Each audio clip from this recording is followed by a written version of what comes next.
Philadelphia semuanya. Kembali lagi sama aku, Mia, dalam konten sharing berkat firman PMA.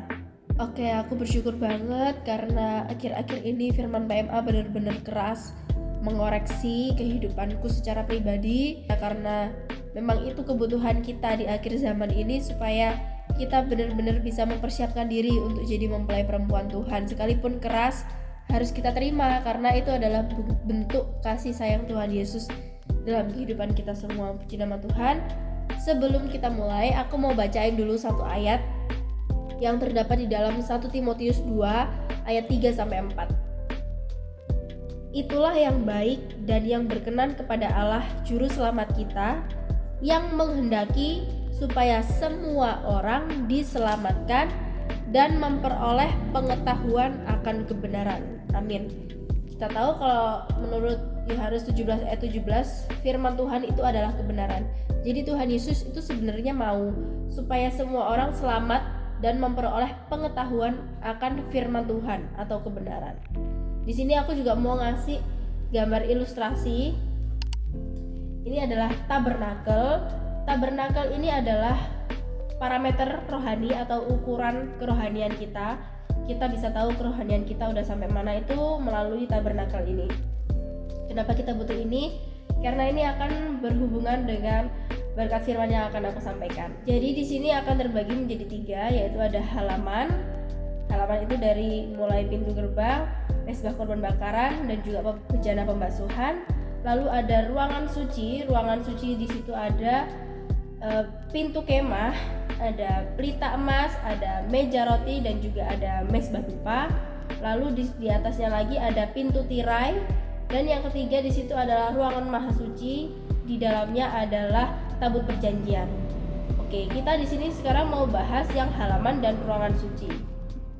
Di halaman ini adalah orang-orang yang sudah percaya kepada Tuhan Yesus. Kita tahu bahwa dengan kita percaya saja kepada Tuhan Yesus sudah ada jaminan keselamatan. Puji Tuhan. Tapi kalau kita mau meningkat, kerohanian kita mau naik, masuk ke dalam ruangan suci, di situ ada 3 alat. Kalau di gerejaku 3 alat itu menggambarkan 3 ibadah pokok. Nah, kalau kita mau meningkat dari halaman dan masuk ke dalam ruangan suci, berarti kerohanian kita sudah meningkat, di mana setelah kita percaya kepada Tuhan Yesus, kita mau beribadah dengan setia.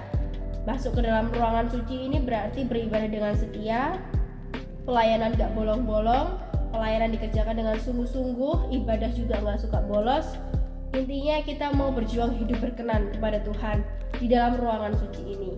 Saat kelak Tuhan Yesus datang sebagai mempelai pria surga, saat dia datang kembali yang kedua kalinya, kita bisa terangkat untuk menjadi mempelai perempuan Tuhan. Nah, di sini aku juga mau jelasin tentang 3 keselamatan. Yang pertama yaitu orang-orang yang mati di dalam Tuhan. Keluarga atau saudara kita yang saat ini sudah dipanggil Tuhan, dan kehidupan mereka yang sudah setia di hadapan Tuhan, sudah di dalam ruangan suci atau mengerjakan ibadah dengan setia, mengerjakan pelayanan dengan setia, mereka disebut mati di dalam Tuhan sebab perbuatan mereka menyertai mereka. Yaitu perbuatan apa? Perbuatan baik yang selama ini sudah mereka kerjakan, yaitu setia ibadah, setia pelayanan. Itu adalah keselamatan yang pertama, yaitu mati di dalam Tuhan. Keselamatan yang kedua yaitu saat kita terangkat untuk menjadi mempelai perempuan Tuhan.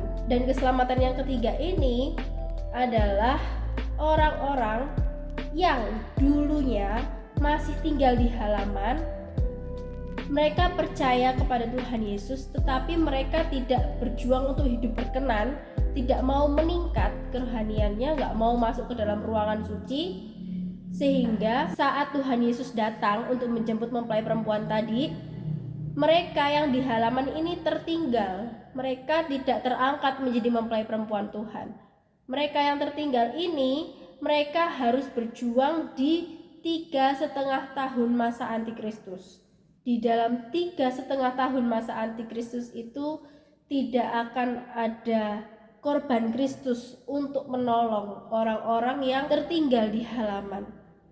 Mereka akan berjuang dengan darah mereka sendiri.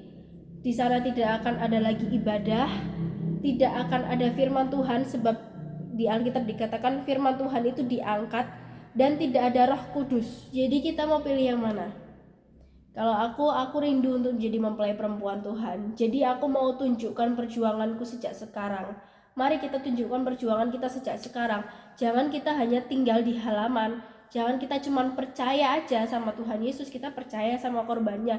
Kita percaya Tuhan Yesus itu baik. Tuhan Yesus pasti tolong. Iya, kita percaya. Tapi kita juga harus tunjukkan bukti kalau kita itu berjuang. Kita harus mau hidup berkenan di hadapan Tuhan dengan cara kita meningkat ibadah dengan sungguh-sungguh. Kita menunjukkan kefokusan kita kepada Tuhan. Kita mau mengutamakan Tuhan di atas segala-galanya, mau mengutamakan ibadah daripada kerja, daripada sekolah, daripada ekstrakurikuler yang ada di sekolah itu ataupun kuliah. Kita harus mau mengutamakan Tuhan Yesus dengan sungguh-sungguh dalam kehidupan kita.